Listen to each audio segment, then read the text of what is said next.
Hello, everybody. Thank you for joining me. This is GGF bringing you episode 63 of Let's Play Pillars of Eternity. Ramen accidentally. Hope you guys are doing well, having a good day, night, whatever the case may be. Ready to check out some more Pillars of Eternity with me, again, rhyming accidentally. My gosh, we're in Admeth's Den. Or Admeth's.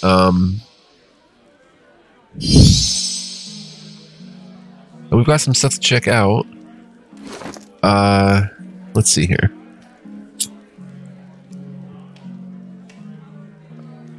Does the dare actually have skill with a warbow? Weapon and shield size style. No, so he could use a pistol. He doesn't have to use a warbow. So this fine warbow, we can pretty much just sell. We have a lot of stuff to read, though. We're going to do some of that today.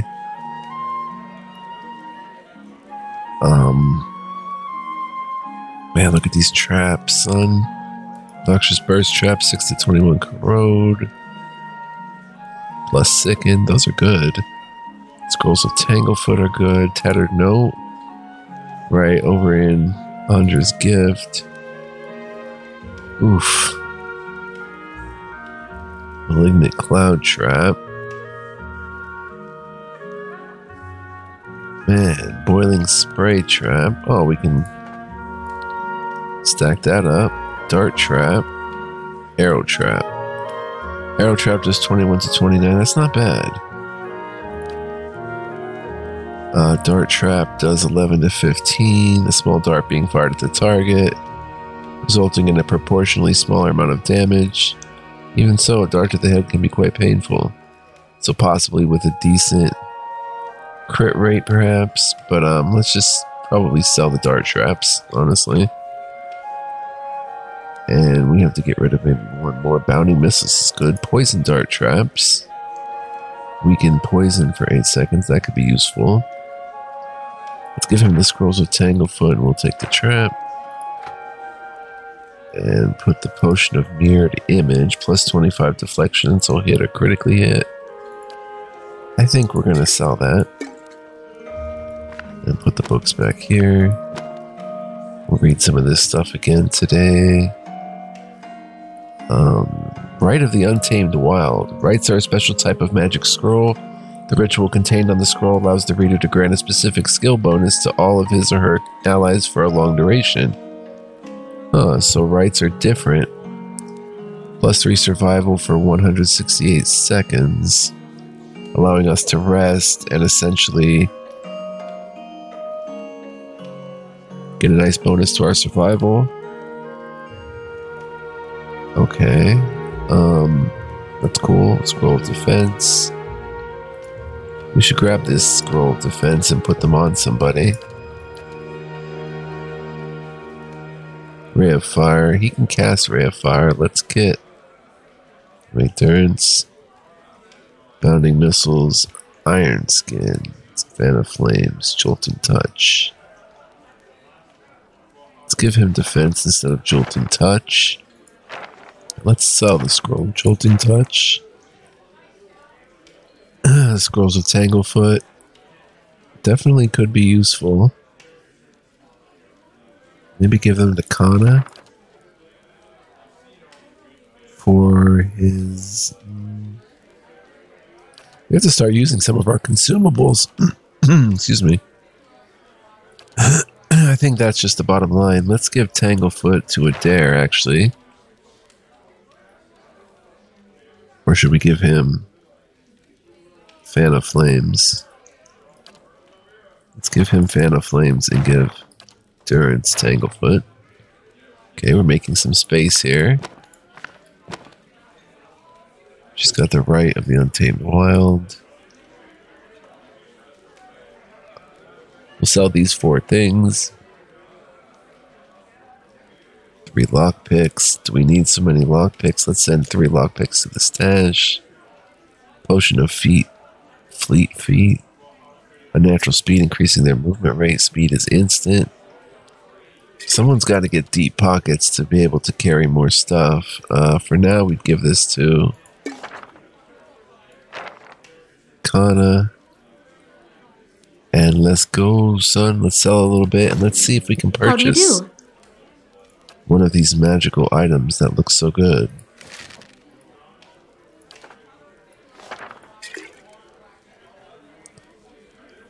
$540. We're up to 5,600. We could... No. Can't make a new thing in the stronghold. A new construction project because the previous one is not done yet. But we could potentially almost buy something exceptional. Almost. But even better, I would say, is come down here. Bracers of all-consuming rage. 2 might, 1 constitution. Those are crazy. Dandy hat, 2 resolve, -1 intellect. Snurf's folly, 1 resolve, 2 constitution. Awesome. Bile stompers. Grants minor fetid caress. +5 corrode damage reduction. 5 will 9 reflex. Summon beagle, whatever that could be used for. And the Munakra Arret. 12 will, whisper of treason, which charms somebody for 10 seconds. So all of these are crazy. Berserker's Belt, only usable by Barbarian, +20% frenzy duration. This belt was the product of a strange collaboration between the famed barbarian Strungbeer and an animancer of comparatively lesser fame. Strungbeer was determined to extend the period in which he could cast himself into a fearless frenzy, for it was the means by which he survived most of his many battles. The Animancer, in turn, was much intrigued by the opportunity to investigate the affliction of temper. Over a period of time, the trigger for Strungbeer's rage was isolated, and the belt was imbued with a spell which mimicked the effect. The resulting damage done in the laboratory ensured that the pair never collaborated again, but Strungbeer was very pleased with the belt he received. I think we're going to buy Snurf's Folly and give it to our girl here for the 2 Constitution, 1 Resolve. Although the bracers are really sweet too. 2 Might, 1 Constitution. 2 Might is a pretty big deal. So is 2 Constitution. So let's quick save really quickly. That's why it's called well met. quick save. And let's grab Snurf's Folly. Trade for it. Bong bong. And she's got a ring of deflection. Oh, and a ring of protection. She's got bracers on too. Crit multiplier bonus +10%. Crit damage multiplier. She does the most crits. I'm running out of slots. Accurate 1 +3 accuracy. Minor gauntlets of accuracy.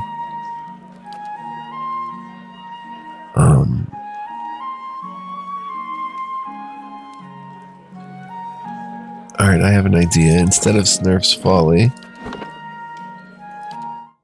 let us get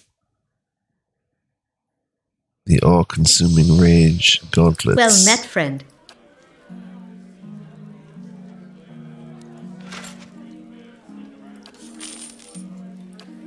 And we'll give them to her. 2 might, 1 constitution. So she still gets 1 constitution out of it, which is suppressed. Oh my gosh.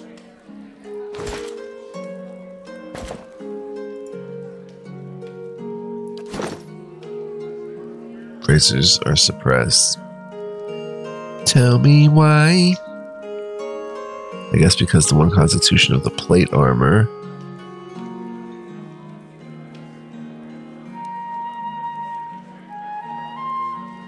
Maybe the 2 constitution of the Whispers of Yenwood. That's probably the plate armor. Why would they be suppressed though? +5 reflex is suppressed on Fulvano's amulet because of the ring of protection.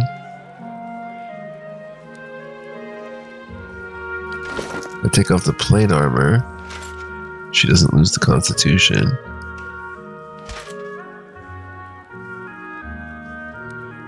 2 might is good. 2 might, 1 constitution. What if I even gave those to homie up here for the dexterity? Give these 2 dexterity. Gloves to her. And get the might and constitution. Constitution also does not stack here because he's wearing Felfana's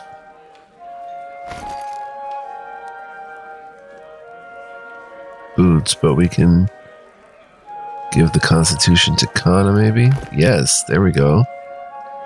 That seems good. So I'm getting 2 might, 1 constitution from the gloves. Right? Nothing is suppressed. Everything is good. If we look at Sagani, her reflex is still suppressed there. But the 2 dexterity will help on reflex. Alright, anything Kana is suppressed. Nothing else is suppressed, it looks like. Oh, what? +3 damage reduction. Pierce is suppressed on the Saint's War armor. Because of the blunting belt. No kidding. Now he still gets the 2 damage reduction. Oh, we could probably change the Saint's War armor, honestly, because... Or the blunting belt. Give that to someone else. Oh, wait. Let's give the blunting belt to Sagani. Yes, slash and pierce. 5 more damage reduction. No, Adair's damage reduction goes down a lot from that. But he's only got something that gives 1 constitution. 2 damage reduction, which is fine. And the big thing, +3 damage reduction pierce. Okay, so he's getting that. That's not suppressed anymore. Oh, okay, so it's worth it. It's worth keeping that on for a bit. But the bartender's ring, +5 will, is getting suppressed, so...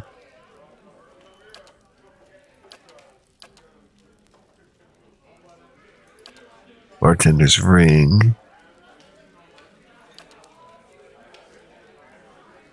Ring of protection will cause that to get suppressed. Minor ring of protection will probably suppress that.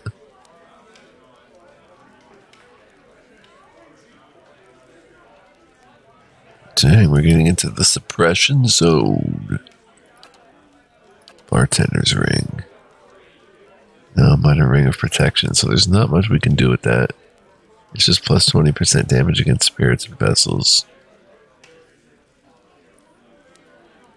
I feel without that blunting belt, though, he's in a lot worse shape, where she's sitting pretty.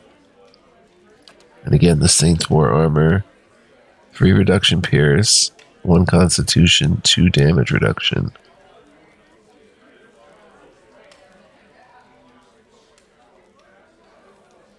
We could put him in a set of plate armor. That's going to kind of blow that away. Put him in a set of fine plate armor. Let's do that. We have fine hide armor. Fine robe. We have stuff to sell here. Let's grab a plate armor for him.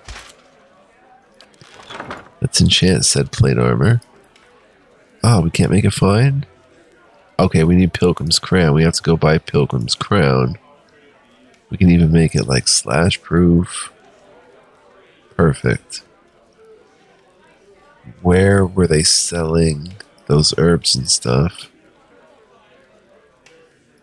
Fifth Rock Brain. Pilgrim's Crown.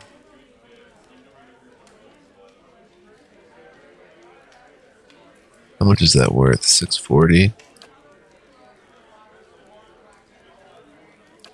I should have bought a Pilgrim's Crown when I had the chance. But we're done here anyway. go with Penhelm and Osric.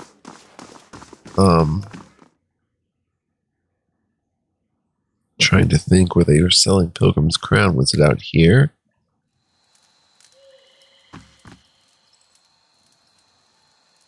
At Laura's or here?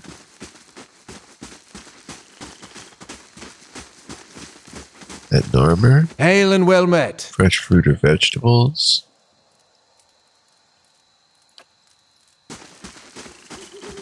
Hail and well met. Redstone.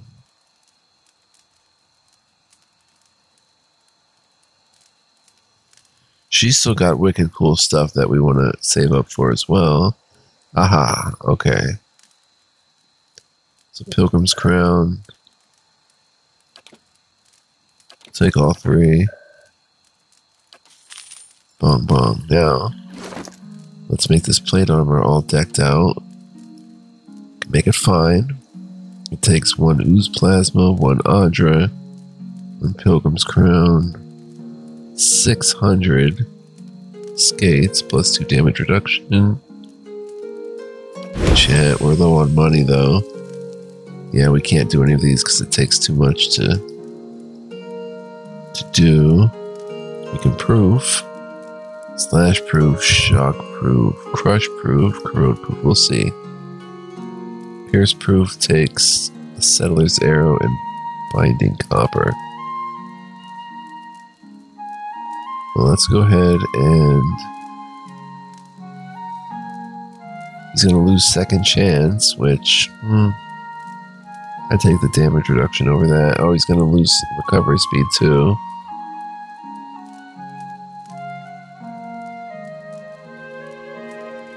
But I think this is going to be so defensive that it's going to be well worth it.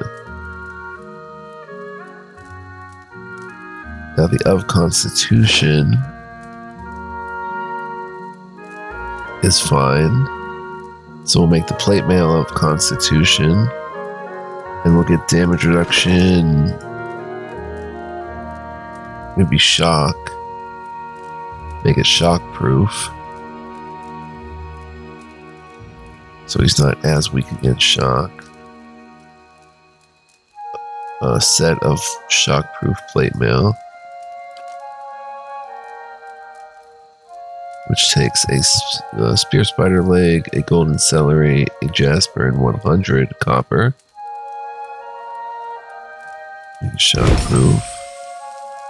And we'll make it up Constitution, so we just need a few more 100 gold and some cave coral. Potentially. Welcome. Welcome. Let's get the rabbit fur gloves to somebody. Go to the stash and sell.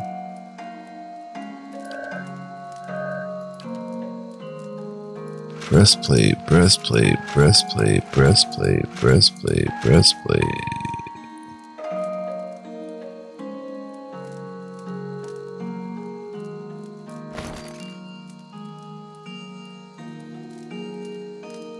Let's see what she's got down here.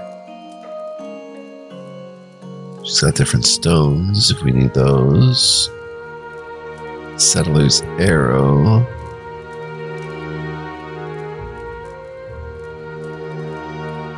Cave coral.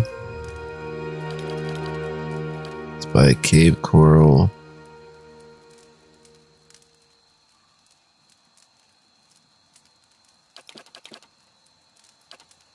Let's buy cave coral, so we're getting 400. This is going to be a decked out set of armor. Of Constitution. Bloodstone, troll skin. Alright, bong bong, 300 skates, there we go. And it's very nicely enchanted set of plate armor.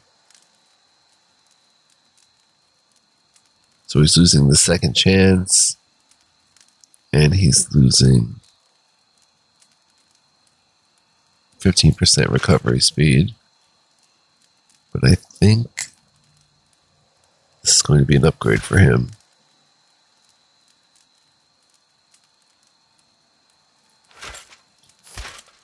Yeah, damage reduction goes through the roof.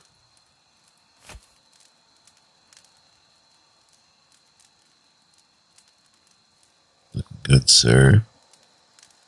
We can give him a new helmet, too.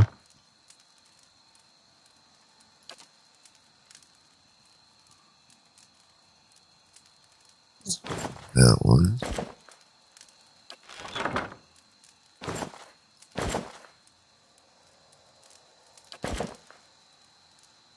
Alright, and the Saints' War Armor.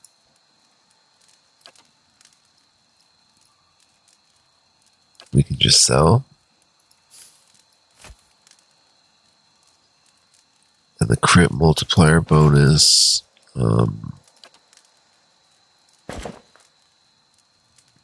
Spell damage multiplier.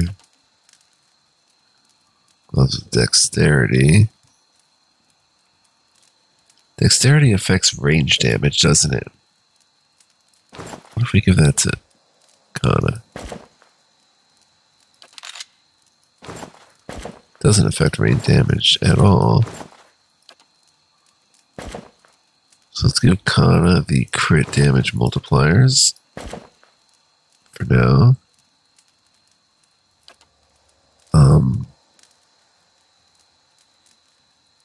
Sell the Saints' War Armor. And we'll do some reading. How do you do? Saints' War Armor will get us 640, which is sweet. Oh, we're selling these? No. Selling that. Selling the Potion of Fleet Feet.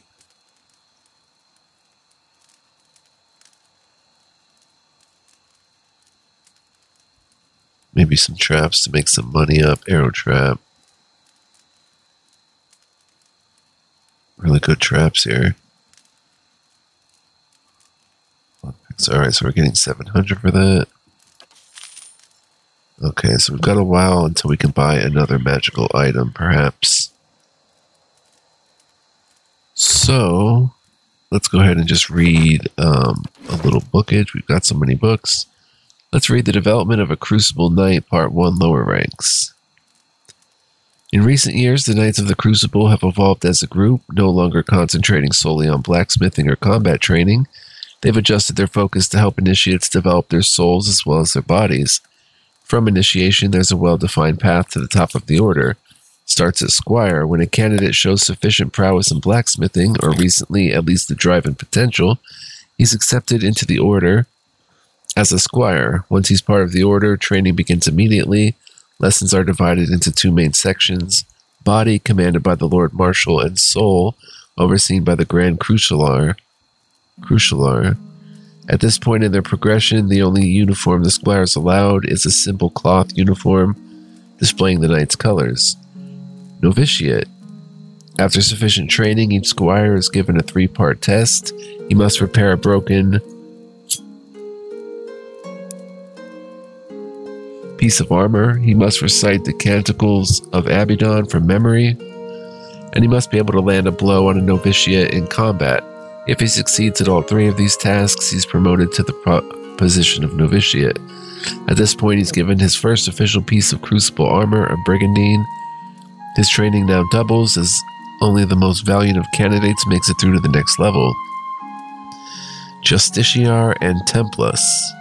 When a novitiate shows he is ready, decided by his teachers and trainers, he must make a decision. His training and advancement from this point on will focus on one of the 2 disciplines, body or soul.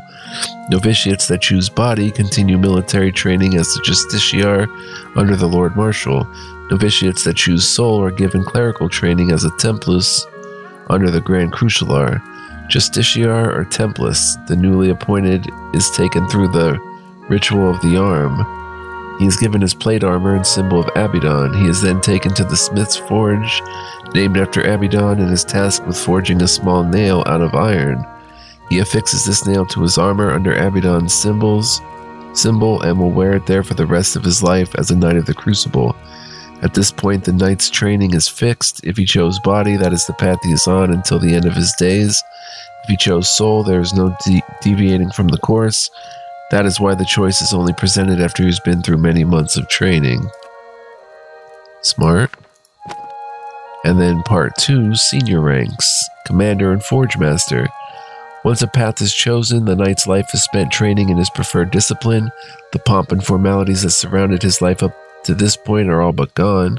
The training is far more rigorous and there is less ceremony to mark his progress.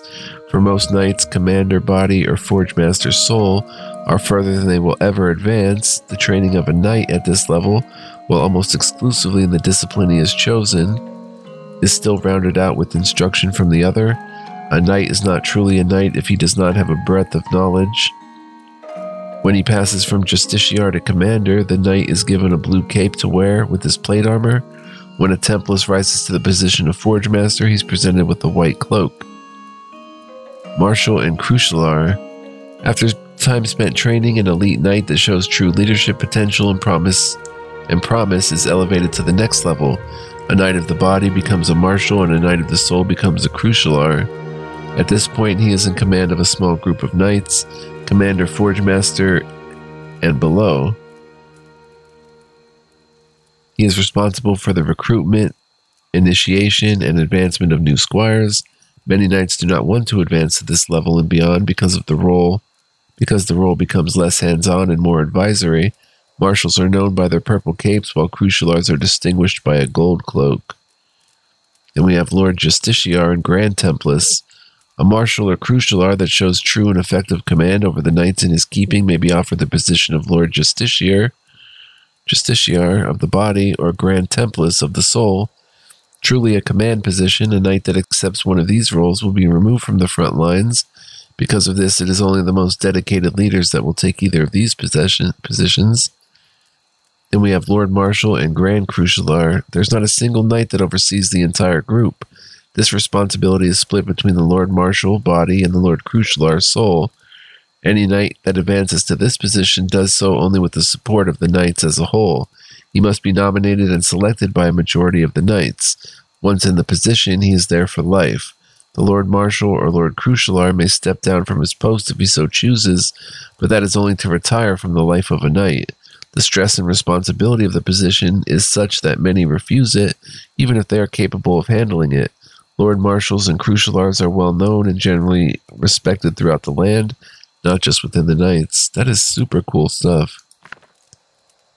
Very nice. We'll sell... Oh, I was going to sell the Potion of Fleet, maybe. Feet.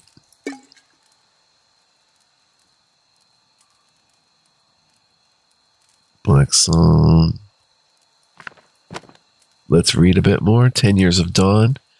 10 years I tilled the Vorlost leaf, and 10 years I told myself that living in St. Widewind's footsteps would bring me rebirth. Each day I'd pray that if thou art in darkness, he shall bring thee light. And each night would bring the same emptiness. For my decade of living as a simple dye farmer, all I have to show for it is a great deal of purple clothing. Aethys has not spoken to us since he appeared as St. Widewind. It was my hope that Aethys would claim me as his next vessel, but alas, the child of light remains silent. Every day I practice the ritual of banishing the shadows of the unfaithful, and every day I work my fields in solitude without sign of Aethys returning. If thou art in darkness, he shall bring thee light, but how long must I remain lost in this long night of abandonment?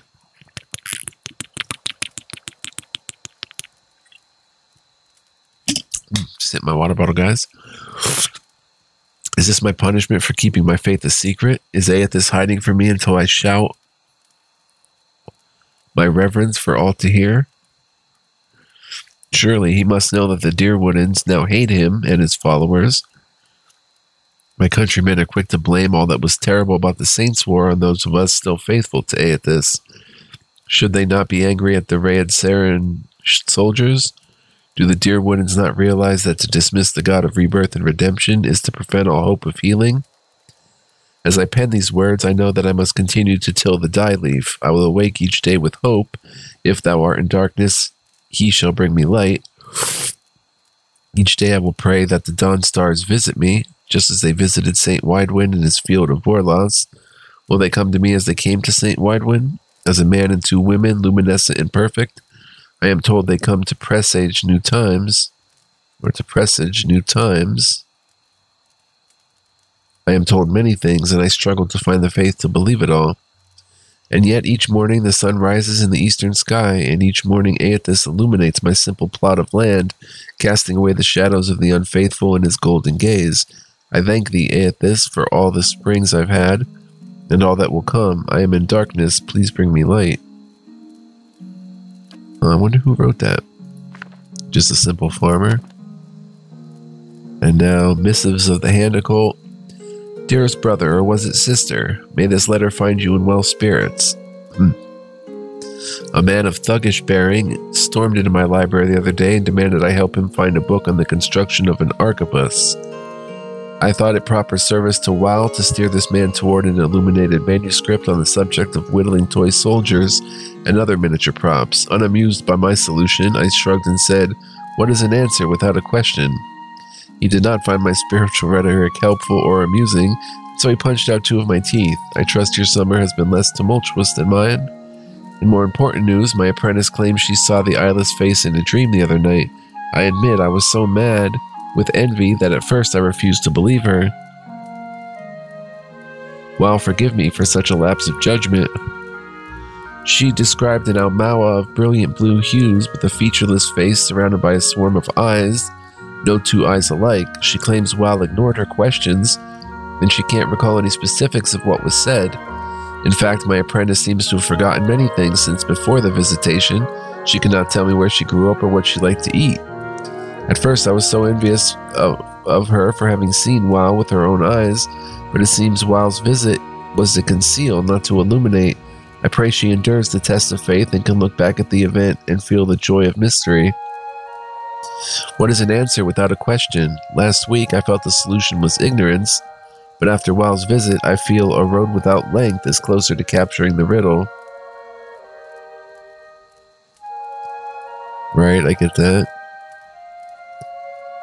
I worry my apprentice will look back at her visit from WoW and feel cheated, robbed of some moment of clarity we all thought we were owed when we first joined. I tried to tell her she was lucky, but she was too young to understand.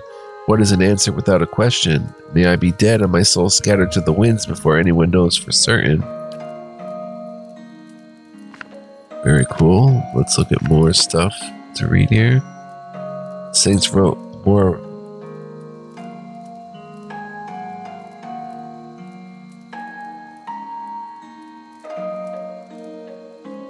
Did we read this about the Saints War?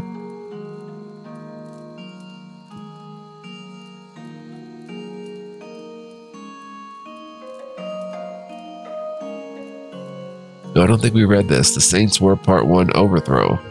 There is much debate with historians as to when the Saints War really began. It is widely accepted that the event that instigated it was the sanctuary flight of Red Saren citizens to the Deerwood. This led to direct strife between the two nations that escalated into battle, the Saints War. But it is the author's opinion that the war truly started many years before. After the miracle of the Verdant Vorlos, as it came to be known, Widewind quickly gathered followers, drawn to the stories of Aethys' miraculous prophet. His power grew. Eventually, Widewind had gained enough support that he confronted the imperial governor. Assisted by a collection of knights and nobles who had been swayed to his cause, he marched on the capital city. The governor was allowed to live, but he was forced to abdicate power and leave the colony. This was not from any understanding or easy acquiescence from the governor, but because of what happened when Widewind entered the governor's palace. As Widewind approached the governor, according to accounts, his body turned into something that was no longer human. His flesh became luminescent. Did we read these already?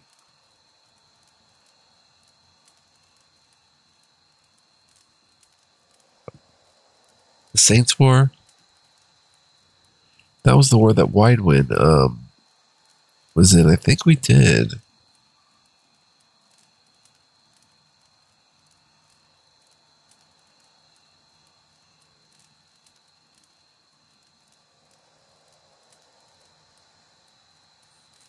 Alright, I don't know, but we'll read this one. His flesh became luminescent and his head transformed into pure blinding light. Other accounts suggest that Widewind had become a being of light at an earlier time, when he was whipped in the public square. The outcome of his visit to the palace, however, is uncontested. The governor, knowing there was no way he could oppose an avatar of Aethys, relinquished his power. The people then asked Widewind to lead the colony. He accepted, earning him the name Divine King of Rhaed-Saris. Widewind's rule was virtually uncontested. Initially, this was because everyone was awed that a god had chosen to manifest himself and lead his people. This changed as Widewind began punishing the allies of the Old Empire and the poison on the world, what he considered corrupt churches or church leaders of Aethys. Scrutiny escalated, and soon worshippers of Aethys were also being punished for mere perceptions of heresy. Members of other religions were also added to the list of the persecuted for following different faiths. This caused large segments of the population to flee Rhaed-Saris for the Dyrwood, begging for sanctuary. This caused strife between the two nations. The people of the Dyrwood knew that they could not sustain explosive population growth if Widewind's rule were to continue unchecked. They also feared that his eye would turn from Rhaed-Saris and land on them next if nothing was done. This was exactly what ultimately happened. An open war broke out as Widewind moved to spread his dominion into the lands of Dyrwood. That's all for sale over there. The Blacksmith Knights, a short history on the Knights of the Crucible. If the blacksmith fails, the armor fails. If the armor fails, the soldier falls. Over in Sinead,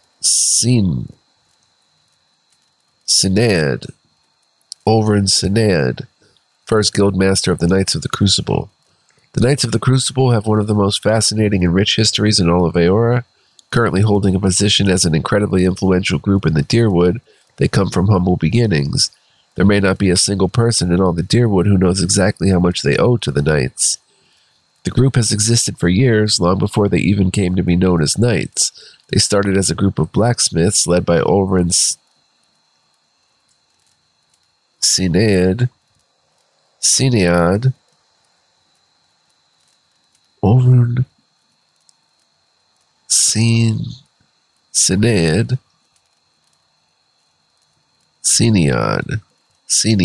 Olvrin Sinead, who came together to form a guild. Olvrin felt it imperative for the members to unify, sharing their knowledge through the guild, in order to keep the skills and techniques they had spent their lives perfecting. He called the guild the Crucible, insisting that, though their work was used for destruction, they should always be remembered as creators.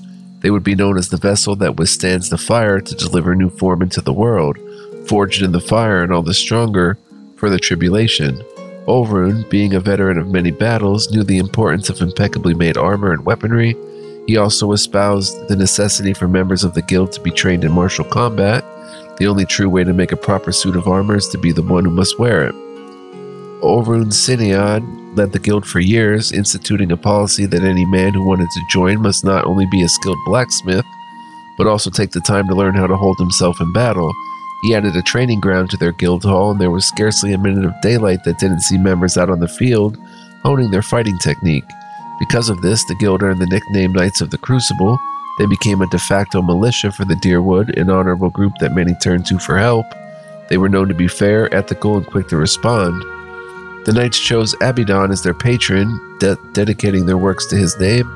To honor him, they incorporated his symbol into their own and wore it on their arms. Many of the Knights took this honor further, regardless of what material a suit of armor was made from. Something on the right arm was made with iron, celebrating Abaddon's moniker, the Iron Arm. Both of these traditions are followed by some of the Knights to this day. The Knights' smithing skill led them to be known throughout the land as the premier artisans of their craft, leading people to call any item of exquisite quality of the Crucible. Their training and dedication truly came into play during the War of Defiance, locally known as Hadret's Rebellion. Olvrin, knowing the importance of winning the war, sent out a call. All able-bodied knights were to join the militia. They quickly proved invaluable to the cause and helped turn the tide of the rebellion.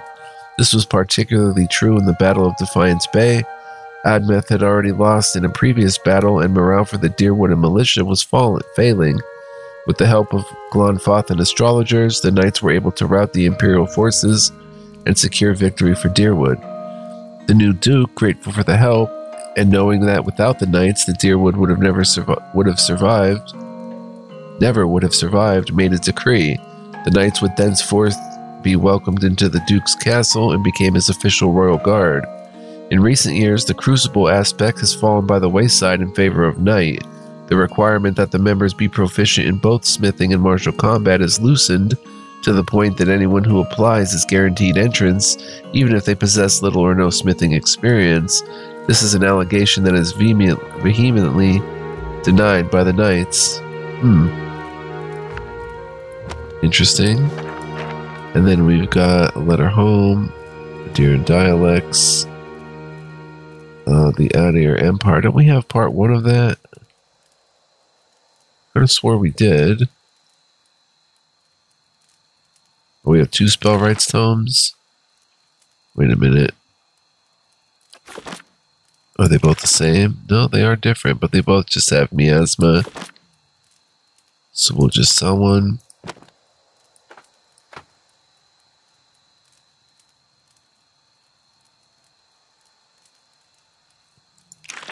Mercenary's Grimoire has mirrored image.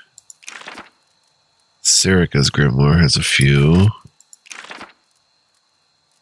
Ghost Blades, Madranas.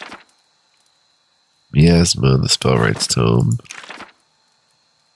Cracking Bolt and Fleet Feet. Nereids, wow. Mirrored image and... Okay, this one, Serica's, is a...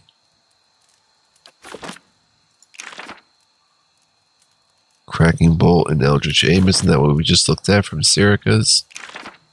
Cracking Bolt and Eldritch Aim. So we can sell Serica's.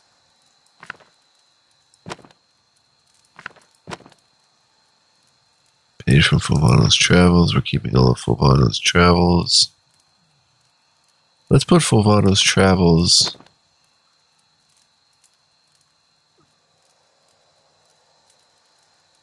Fulvano's Amulet, we have that, so we'll put the ones that we have into the stash.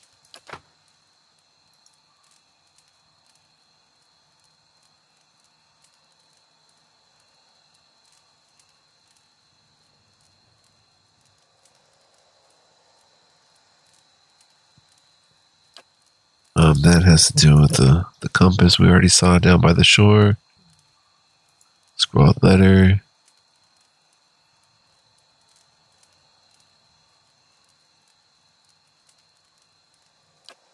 Wolves, that can be stashed. Yeah, this is much better. Chewed letter.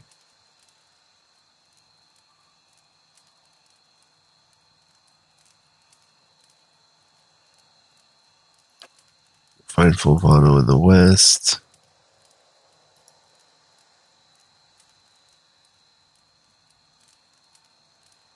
Fulvano's boots, we have those.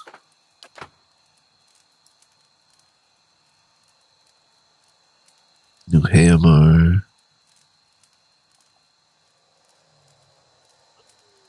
Gloves. So those are yet to be found, I think. Do we have Fulvano's gloves?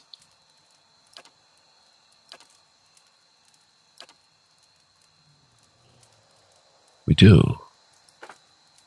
So that's all the Fulvano we have. Still all this stuff, so we're making good movements here. Go ahead and sell the spirit. Spirits don't go for anything, just stash them for now. Keep the blocks on. Perception, defense against ground attacks. We're not going to use... Yeah, we want to keep them handy. Spirits, can we stack them?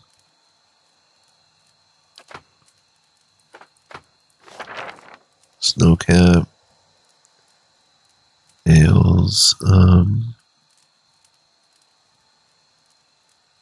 We have 3 rope and grappling hooks. We can probably put 2 of them or 1 of them away.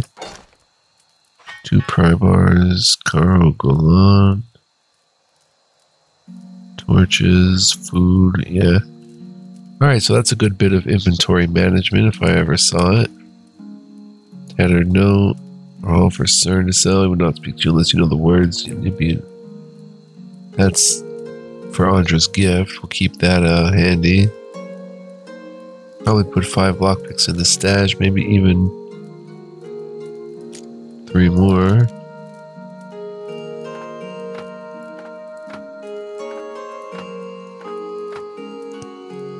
That looks pretty good. Let's sell something. Welcome. Boom, boom. 2 grimoires? Yeah, boom, boom. Boom, boom, boom, boom, boom. Sun 316 for that little bit. Nice. And did we finish his plate armor? I guess we did. Zagani's plate armor can be improved, I think. Yep, we can give her a proofing. Crush or slash? Her slash is 23, which is crazy. Her pierce is 23. Shock is just 7, though.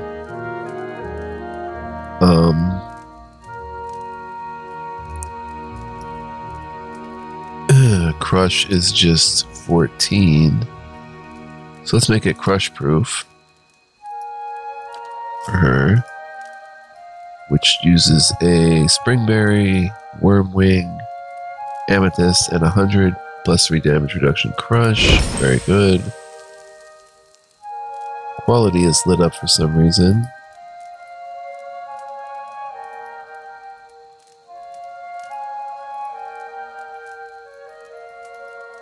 Quality is white. Plate armor already enchanted, fine. Okay, so that's good for her. There's crush, 17. You have the hand and key, it's loyal and fine.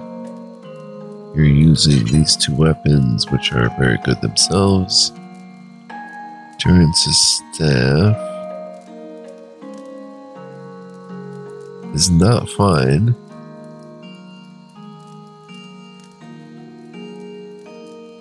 Damaging 1 uses both of our Pilgrim's Crown, plus 15% damage. For accuracy, 15% damage, 1200 coppers. What about this lovely thing? Sever Binding. Oh, we can't enchant it. He's working on that first bit. It's medium or leather armor. Just has overseeing, which is nice.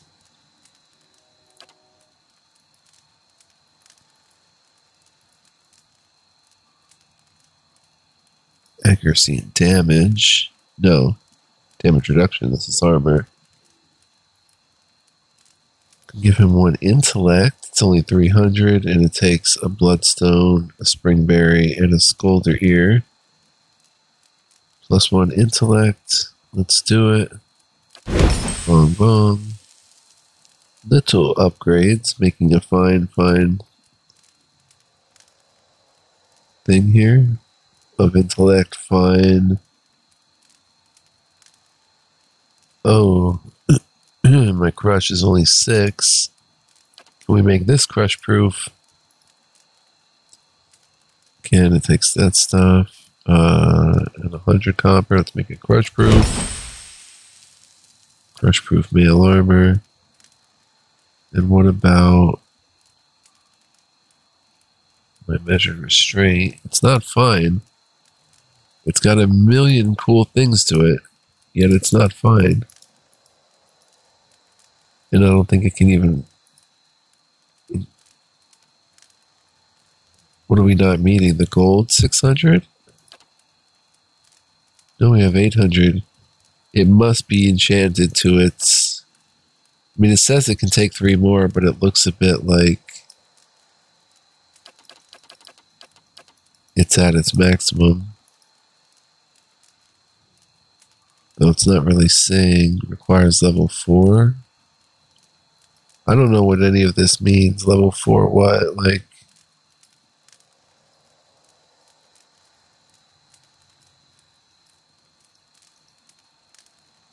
just too many enchantments, I guess, for some reason. Kana.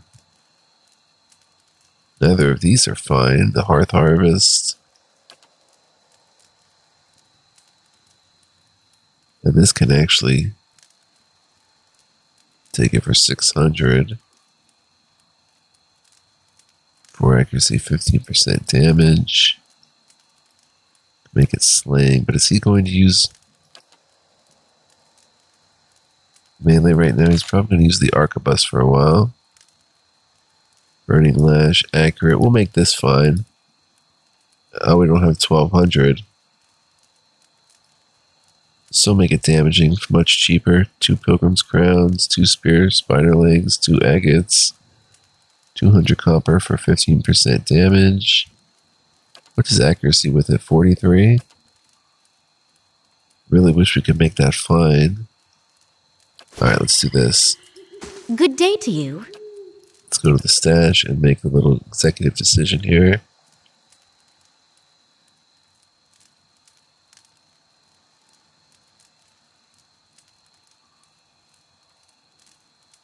Let's take a fine hide. And let's take another plate armor, 440, taking us to 1251. And we'll make it a fine arquebus. 1200 copper, 2 Pilgrim's Crown, 2 Ooze Plasma, 2 Audra, 4 accuracy, 15% damage. Bong bong.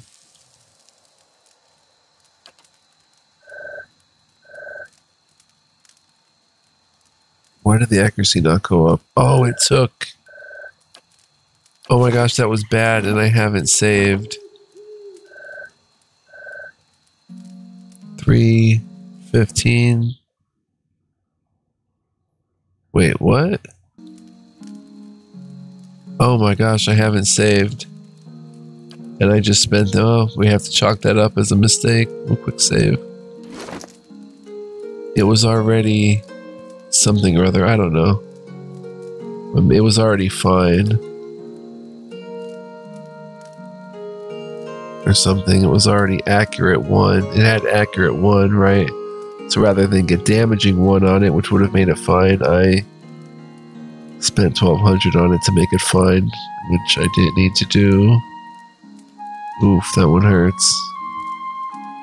1200, tough one to eat. But anyway, we are 52 minutes in, so I want to save it here and call it a wrap. Thank you for watching, guys. I hope you enjoyed this episode. If you did, please like, comment, subscribe before heading out. Would greatly appreciate it. Stay tuned for more, much more to come. Also, if you like what I do here on the channel and you want to be a big-time help, you can become a member. Information's in the description, as well as the links you'll need. Yeah. And hope to see y'all next time. Everybody come back. We'll talk to Adair. We'll keep it moving with more something or other. We'll figure out something to do. Maybe head out of town. Maybe head to Andra's Gift and explore. So until next time, guys, be well, live well, stay well. Much love, peace, and joy. Lots of fun. Catch you in the next one. Ciao for now.